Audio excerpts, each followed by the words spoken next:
It's very exciting to celebrate the 70th anniversary of NATS, and I'm guessing in those 70 years nobody has ever quoted Douglas MacArthur to make a point, but I'm about to.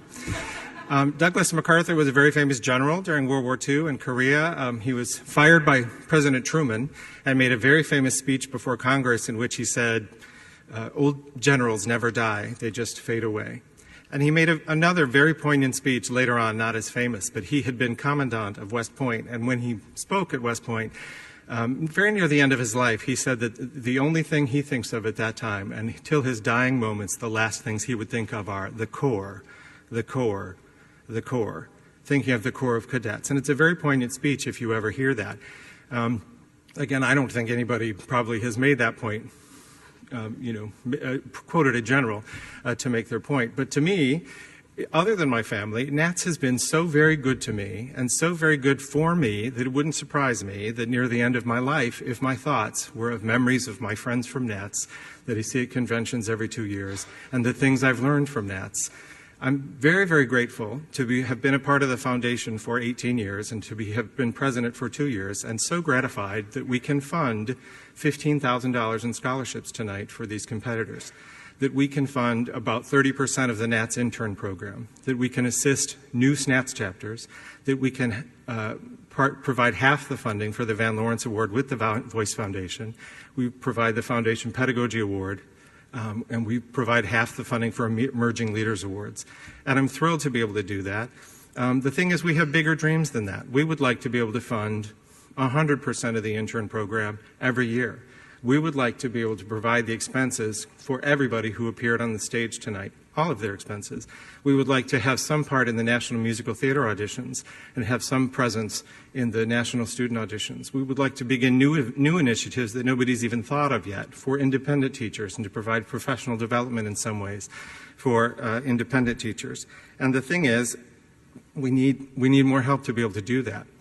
I had this dream of being a professor, and because of my father's work ethic and my very good fortune, I was able to do that. And it still takes my breath away a little bit that I get to pay my health insurance and pay my mortgage by being a musician and by being a voice teacher. I get to be a part, like you get to be a part, of a tradition that includes Schubert and Fauré and Brahms and Finzi and Barber and Strauss every day. You all and I get to be a part of a tradition that includes Nellie Melba and Jenny Lind and Luciano Pavarotti and Placido Domingo. We get to be a part of a tradition that includes William Bernard and Ralph Appelman and Barbara Doscher and Scott McCoy and Catherine Proctor-Duax and Norman Spivey.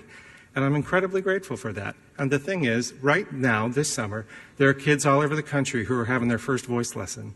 And there are kids in college who are having, very soon, their first experience with NATS and going to their first competition, and they'll get those comments back that say, you had really great French diction, and then another one who said, work on your French diction at that time. And they hopefully will begin a long association and a long affection for NATS.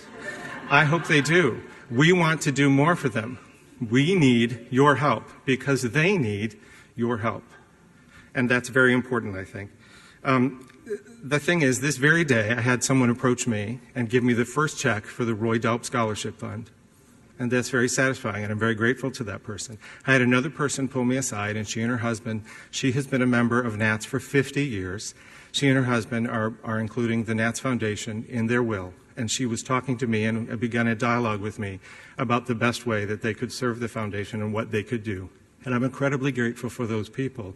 But the sad circumstance is there are about 6,500 NATS members and about 300 who are donors to the foundation in any way to support the NATS intern program, to support these young singers, these aspiring artists over here. We need more help.